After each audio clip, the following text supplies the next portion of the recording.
After over a year of seeing all of Eve's history, we've arrived at the finale. Yes, ladies and gentlemen, it's been a wild ride, and if you've watched all of these videos, I want you to comment below. I will answer all of them. It's been amazing. This is the final episode, yes, of Down the Rabbit Hole. We just finished our Ship Skinner giveaway stuff.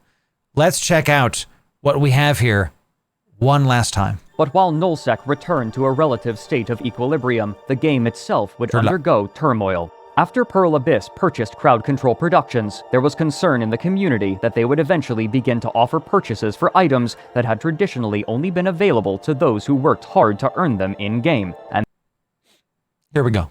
These fears were made far more tangible when, in March of 2022, they announced a special pack for sale that they called the Prospector Pack. While many different things were offered, among them was a mining barge, the Retriever. The sale of this ship was a shock to almost everyone. The Retriever, pictured, procurer, you know. It's okay, we can give him something. Look, before we go any further on this, why is this so important? This is important because some of you might be watching this going like, what does it matter? So they're selling a ship for Plex. Don't we do that now? There's a big difference between I buy Plex on the in-game store and then take that Plex in-game and sell it for ISK to then buy a ship. That is different than I spend my dollars to buy a ship. They sound like the same thing. And it's just 1 degree away, but there is a difference. It's in the difference of mentality. Because what this pack represented was an opening of a door. If you can sell one ship for Plex, why not all of them? And now, the credit card warriors, as we call them, literally have easier access to do so. So now when you see a bunch of mining ships, you have no idea if someone made those ships or if someone bought those ships. What's easier? You spending 10 hours grinding for the materials to craft the ship, or just swiping your credit card? It opens the door to it being no longer a video game. Unironically, my opinion is this way of thinking leads to the death of the video game. And you become a storefront instead of a video game. Let's see. And it's fully fitted, by the way.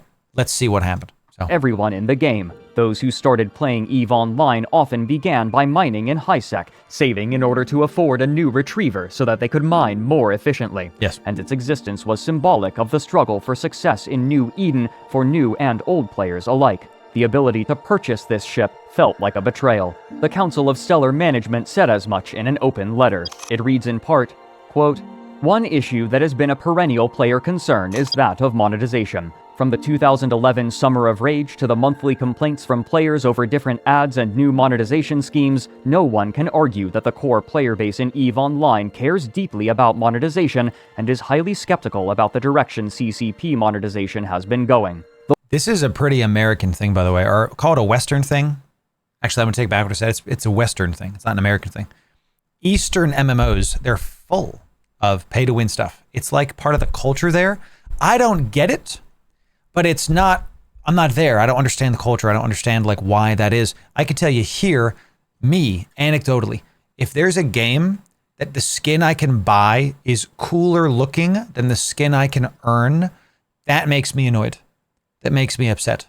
And there's a lot of that in EVE. It's something that I've talked about quite a few times, that there's this weird balance between the company is incentivized to make ISK, or sorry, to make dollars, to make money, to make real world money. So what happened with World? Let's back up a little bit. 10 years ago, more than 10 years ago, World of Warcraft put out a buyable mount on the cash shop that changed video games forever. They put out the Celestial Steed. I remember because I was there and I bought it. And at the time, I was like, oh, spend 20 bucks for a mount. That's a lot, but it's a shiny mount. And I log in and everybody has the mount. And I noticed immediately, I was like, oh. Before you would go around Dalaran and you would see, there's a spider crawling on my neck, chat. If I get powers, you'll know why. Okay, just whatever. So actually a spider, I just killed one. So the moment that mount was introduced, all of Dalaran was nothing but the Celestial Steed. Before you would walk around Dalaran and there would be Mechabike, Netherdrake, Protodrake, Invincible. You would see where people had been based on the mounts they were riding. You would see the armor, all this other stuff. Now, everybody's flying the same thing. and it was bought, not earned in-game. So the moment that happened, the game became stale. Fast forward many years later, and instead of just buying a cosmetic, you can now also buy a ship, a literal thing. Why this matters is because one of the core values of EVE Online has been, and they pushed, the CSP Games has pushed the line on this because that's what they have to do as a company, right? That you have to have the economy be its own player-driven thing. In World of Warcraft, the economy is still there, and it's based on the players, but the buy orders are like, and the industry there is very like, I make a thing, I sell it. I make a thing, I sell it. In EVE Online, there's literal markets that take months, and there's different areas to sell stuff. World of Warcraft, there's one auction house that's across the entire world for Alliance and then also for Horde, right? In EVE Online, there's regional markets where an item can be expensive here, but not expensive there. There's more depth to EVE Online's market. So introducing a cash buyable retriever represents a difference of thinking that would have been worse than the Monocle debacle. That's what they're talking about, the Summer of Rage, where they introduced a $70 cosmetic. Now, cosmetics are good for the consumer because they help keep costs low from a subscription standpoint. And they're supposed to give the devs more money to be able to make bigger, better projects. But what ends up happening in actuality is the price of the subscription goes up and there's more cash shop items.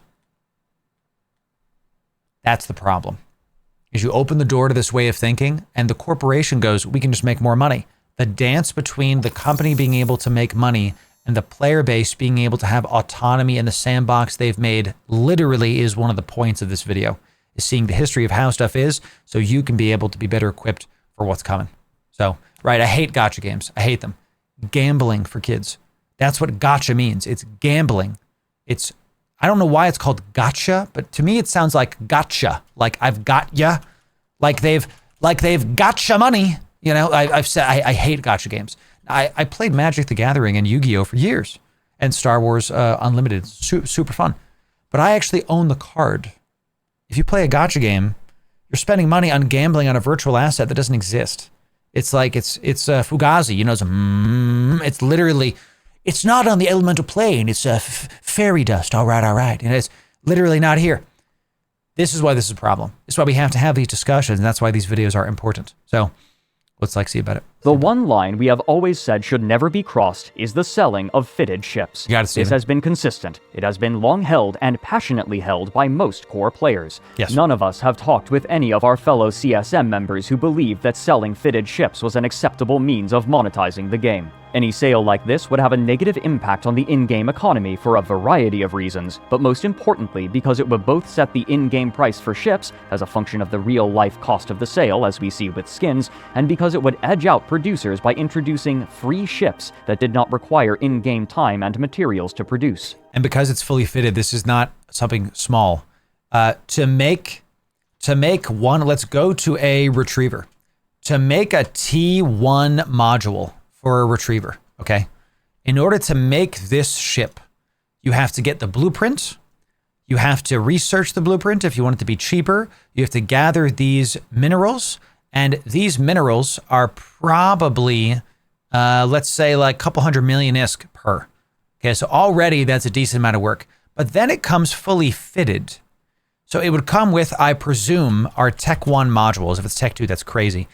Each one gets 2 strip miners, okay? These strip miners a piece take all of this. You have to get the blueprint, research the blueprint, get the stuff. Then there's other modules. There's different modules you can put in. We're talking about weeks of work for one ship. And this is what the industry-focused people in EVE Online do. It takes you this long to get the materials. Or you can swipe a credit card. Which one do you think is going to happen? As a marketer, I can tell you straight up, it's always the path of least resistance. It's why Amazon tries to make you buying something 2 actions instead of 3. I can tell you as a marketer, every action in between a initiation versus a conversion, every action reduces the probability someone buys, depending on the industry, by about 30%, is what I've seen as a marketer. So if you have 3 actions, you've got 10% of the people that clicked in. So if you make it one action, you're going to get typically 70% of those sales. So if you have 100 clicks, 70 people are going to buy. If then you have to do another action, now it's 30% of 70. So now you're down to, what is that, like 40 something people, 50 something people. And then the fourth action, 30% of 40. Now you're down to only 10 people are there. See what I'm saying? This is really bad and is a bad mentality. And let's just keep watching. We cannot, in good faith, tell any player concerned with this sale that this is as far as the line goes, because we have seen, twice now, CCP willingly cross a line that we were confident was strictly off limits. End quote. After a coordinated effort by EVE content creators to draw attention to this issue that they called EVE Blackout and significant pressure from the player community, the Prospector Pack was removed. The question for players now was simply, how would they attempt to monetize the game next? Let's not gloss over that. The players said, yo, bad news, they removed it. W. Credit where credit is due. The company's trying to push some boundaries and see what's acceptable for the player base. This was a bit heavy-handed, more than a bit. They removed it. Okay, let's give credit where credit is due. They're not EA. Okay, they're not Ubisoft. Remember, Ubisoft famously said, you're going to get, actual quote, you're going to get used to not owning your games. And I said, well, you're going to get used to me not buying your games. Because if I'm renting the game, not buying the game, well, there's plenty of other companies that I buy their game, okay? They're not Activision Blizzard, exactly. So they actually said, you know what, you guys don't like this? Okay, let's back off. They've learned from their mistakes. A company is a collection of people. And we need to be able to understand that people make mistakes and people are going to push boundaries. It may not be the best thing. The fact that they're actually willing to listen and do this is a big deal, is a good thing. Thank you, CCP Games, for taking this back and doing the right thing. Good job. The question for players now was simply, how would they attempt to monetize the game next? Good question. It was clear that they wished to move away from the monthly subscription model, but it wasn't clear how precisely they would do so in a game that prioritized player effort so highly. What precisely the company will do with the game in the near future is difficult to predict, but the players are passionate enough to stay, even in the face of profoundly unpopular decisions, and fight for the virtual world that they have made their second home, both against one another and the company. As this video is being completed, a new war has broken out involving much the same belligerents as the war that And before we talk about the war, let's talk about subscription prices. I would love, hot take, I would love EVE 2.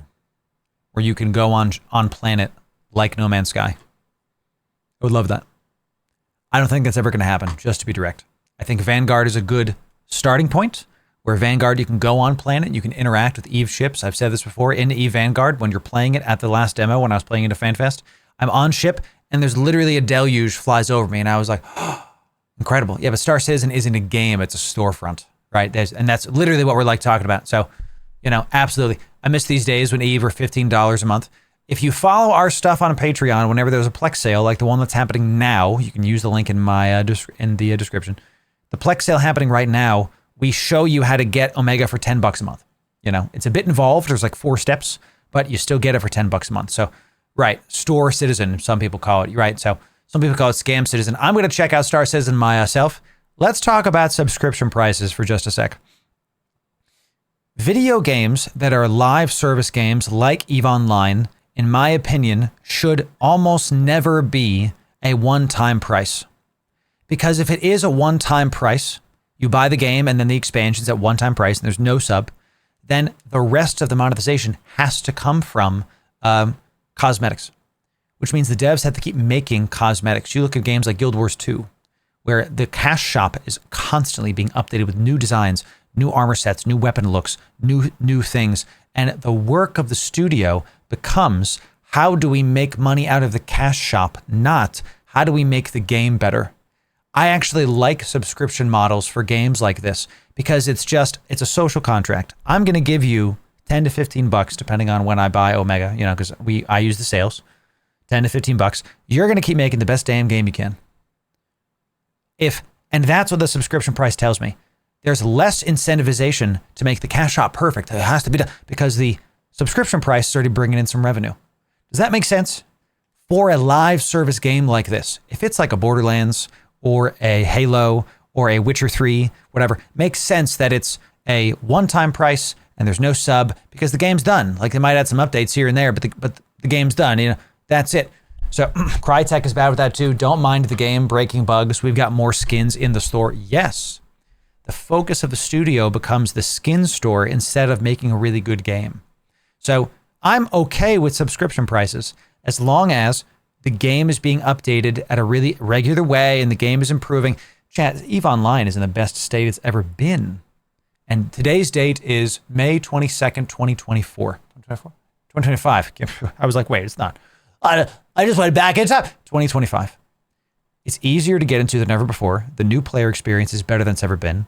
The graphics are getting constantly updated. We have a bunch of new awesome stuff coming in Legion. We have the most ships we've ever been able to do. We have the most activities we've never been able to do. We have some of the biggest PvP battles you've ever seen. Every time you log in, there's something to do. You have ease of access into all the things you need to do in the form of not just the agency tab, but the operations, the opportunities tab, as well. You can find content easier. You can do content easier. You just need to pick a direction and go. EVE Online is in one of the best places it's ever been. Thank you, CCP Games, for this awesome game. It's not perfect. It's never going to be perfect because it's made of people. But the world we live in is pretty daggum awesome. You know, it just works. It works well enough, right? 20 years ago, all MMOs are $15 a month. It's now been 20 years. Given the cumulative inflation, $20 a month is nothing. I agree with this, Bear. Agree. It should be 30. Think about that. It should be more. So what I'm trying to tell you is, as somebody who's been on this side of the fence, the subject of monetization is we need to be able to operate as a company and improve. So this video's title is going to be like, why companies actually have to sell you cash shop items, something like that. Like why it's a good thing when companies have subscription prices, probably something like that. The reality is the more there's like a spectrum. On this side, the game is one and done and the content is out and that's the content. Tough, that's it. You buy it, the end, boom, done. On this side, there's a live service game where there's constant updates, decades of content. Like zoom out for a sec. We've all been playing EVE Online, most of us, for the better part of 20 years. I made my account in 2008, 2009. It's 2025. Almost 2 decades. That's incredible. I'll give $20 a month for that. For constant fun, for relationships that I've made. I've been in my alliance now for over a year. KYBERNAUTs, Triglavians, what's up, Praise Zoria, the whole thing. It's been a blast. $20 a month sounds pretty cheap for that. We got to zoom out and we got to get our joy back and understand like what this is. CCP Games have made some mistakes, but they've also made some pretty awesome stuff. And we're loving it, aren't we? And if you're not, man, maybe we'll zoom out and let's see what we're actually getting for not a lot of money a month. $20. What is that? Food for a day? Oh, geez, that's loud. I'm gonna turn that off. Food for a day. I think that's worth $20 a month. So. Even in the face of profoundly unpopular decisions, and fight for the virtual world that they have made their second home, both against one another and the company. As this video is being completed, a new war has broken out involving much the same belligerents as the war that preceded it, and its trajectory will chart yet another chapter in the history of the game. After 2 decades, EVE Online not only refuses to die, but continues to thrive, and its stories will continue to be told in characteristic, nigh incomprehensible jargon by players passionately recalling their time spent in New Eden. Yeah. Wow. This has been an incredibly incomplete overview of the history of EVE Online. 6 hours of in-depth reporting is incomplete. He's right. Think about that. The aspect discussed, from the way that ships are fitted to every subculture of the game, is rich with history and complexity, and to gather all of it would be more than a lifetime's worth of work, and it is still growing. A single aspect discussed could have filled multiple videos of the same runtime. This is true for the maneuverings of high-sec corporations, the drama swirling in low-sec, the intricate politics of null-sec, the history of evictions in wormhole space, the growth and evolution of industry, the history of day trading commodities and economic hubs, the regular tournaments between skilled combatants, factional warfare, the lore of the game, the science of fitting ships and creating fleet doctrines, and a cavalcade of other topics, not least of which being the stories of individuals, such as the maneuverings of the late Vile Rat, the resignation. Look at this. Monitor FC ship, just Gilas or Eagles, probably Eagles actually. I think that looks like an eagle. We have missiles. One of these is something else, but these look like rails, so probably an eagle. This is what it's all about, y'all. At the end of the day, oh, these are jackdaws. Yeah, so the jackdaws are missiles, and these are probably eagles. This is a video game that is more than a video game to a lot of us. It's a world that we like live in. So it's almost over, Jay and Lusa. Yeah. Resignation of the Mittani from Imperium leadership and the efforts of Jade Constantine to create the first nullsec trade hub. The harrowing tales of spies, saboteurs, defectors, and fleet commanders cannot be overstated either, all leaving their mark on New Eden. Special consideration goes to Andrew Groen and his work Empires of Eve, without which the creation of this video would have proven far more daunting. Yes. His effort to chronicle the history of the nullsec empires has not only been foundational to this video, but its knowledge is essential to all those hoping to understand the complexities of those factions. Eve University and its Wormhole campus also deserve mention, without whom the game would have been far more mystifying and impenetrable. I wish to personally thank Rogueflight, who patiently sat with me and explained the most bare of basics multiple times. Much of what was discussed in this video was knowingly incomplete for the sake of viewer comprehension and runtime, and there are almost certainly inaccuracies due to error or ignorance. I have presented this work knowing that these deficiencies exist, and I both hope for your forgiveness and for your enjoyment regardless. Thank you for your time. Down the rabbit hole. Masterful. I don't know if that's going to be DMCA. Down the rabbit hole, ladies and gentlemen. That's it. A year, almost year and a half. Here's the video. Go give it a like. Go sub to the channel. Go do it. You know, go like my comment. So it's not lonely. This is incredible. This is a victory. Absolutely. Not just for EVE Online, but for gamers. Showing that this is possible. Showing that EVE Online is a game that persists. This is a weird niche MMO to a lot of people. But to us, this is more than a game. This is like a lifestyle, you know? It's a great documentary. I want to thank all of you for watching this with me. And let me end with this. One of the reasons that EVE has lasted is not because of CCP games. It's not because the game is good. It's because of you. Because of you, the player. Each member of New Eden has their own individual story to tell. And if you're thinking about getting into EVE, maybe you want to write your own story. The full Down the Rabbit Hole playlist is right here. If you want to sub to the channel to get I don't know, more of this stuff, it's right here. I'm a little mushy, guys. I'm not going to lie. This was a year and a half of our time. We've been doing this for a year and a half. It's pretty awesome. Sub to the channel. We want you to come back. Each and every one of you has helped to make this not just a reality, but the literal world that we all live in. See you next time.